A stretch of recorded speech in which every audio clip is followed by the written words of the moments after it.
I've been an NVIDIA fanboy since I started building computers. I've had a 2080, 2080 Ti, 1660 Ti, I've had a 2060 Super, and a 3070, and I have a 3080 now. So I've definitely been an NVIDIA guy. AMD recently had an event where they introduced the 7900 XT and the 7900 XTX. While we won't see any independent testing on these cards until December, here's my takeaway of the event and why I plan on purchasing one. Roll the intro.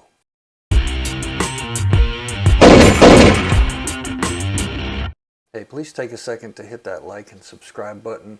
Doesn't cost you anything, and it helps me out and helps me support this channel. So right around the time the 4090 was coming out, I had about $1,000 to spend on whatever I wanted to buy. Obviously, I wasn't going to get a 4090 for $1,000, but I was willing to chip in the extra $600 if I could actually find one that was available. Those things sold out as soon as they were put on the internet, so it's like the 30 series all over again. So I had that money and I started looking at other cards, and I looked at some of the 3080s, 3080 Ti, 3090s that were coming down. One that caught my eye was the RX 6950 XT, which was down to like $800. I had the 6950 XT in my cart a couple of times, ready to hit that buy button. I mean, $800 was a pretty good deal compared to what they were selling for, a year ago. But each time I kind of talked myself out of it. One of the reasons being AMD's not really famous for on the streaming side of things. When you're gaming and streaming, their encoder's not the best. NVIDIA's always had that better encoder for that, and that was one of the main reasons I didn't hit the buy button, because I usually I stream on Fridays and Saturdays, and I like to stream my gameplay, and I didn't want to have a card that played the games great but maybe didn't do the stream very well. But with Thursday's announcement from AMD and what the card is going to have, that AV1 encoder, it's looking good for gaming and streaming with that card. So I think they're finally stepping up to recognize that people do like to stream with their cards as well. So I'll be ready to switch to an all AMD system. I currently have a 5900X CPU and my 3080. So my plan is to upgrade my 3080 to the 7900 XTX card, which is definitely going to be an upgrade gaming wise compared to the 3080. According to their figures, we'll see when it comes out and the testing gets done. And with the AV1 encoder, it's definitely going to be good for encoding video and streaming as well. So hopefully on December 13th, they'll be in stock and I can actually put it in my cart and hit the buy button, unlike the 4090s when they came out.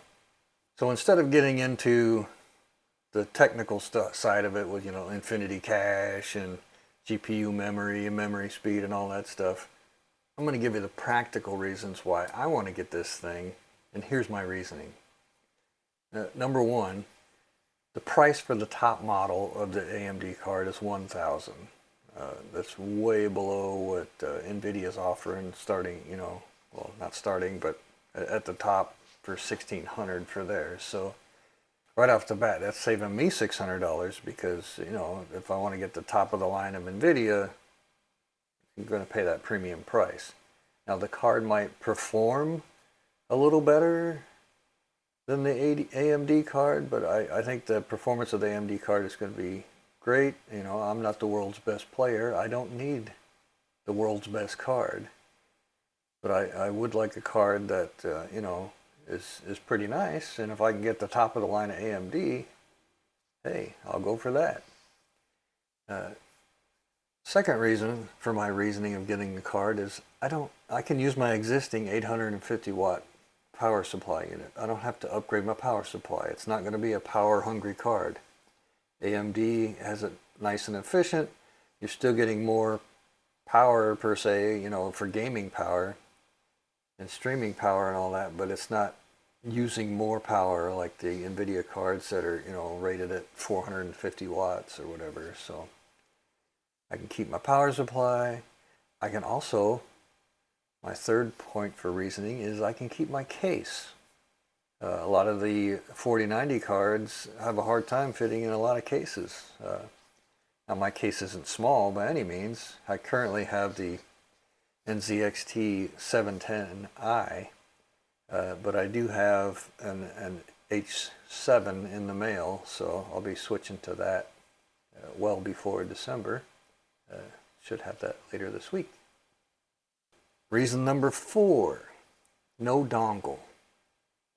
These have the standard 8-pin connectors that come from my power supply. I do get the extensions because I think the extensions, you can make your computer look nice, but you don't have to get some goofy dongle coming off your video card, so you have a good power connection. My 5th reasoning is definitely it's going to be a performance boost over my 3080. A 3080 is no slouch, and it does fine on all the games, but upgrading to this card, I'm going to get even better performance.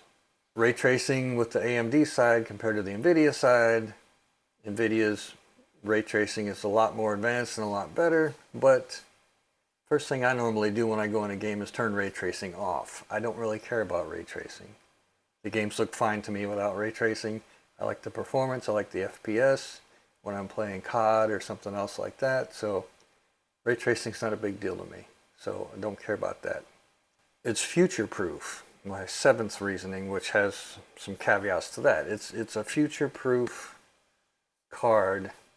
It's going to have 24 gigabytes of VRAM, which, my 3080 only has 10 right now, so 24 gigabytes, once they start making games that'll take advantage of more RAM, I'll be able to play those.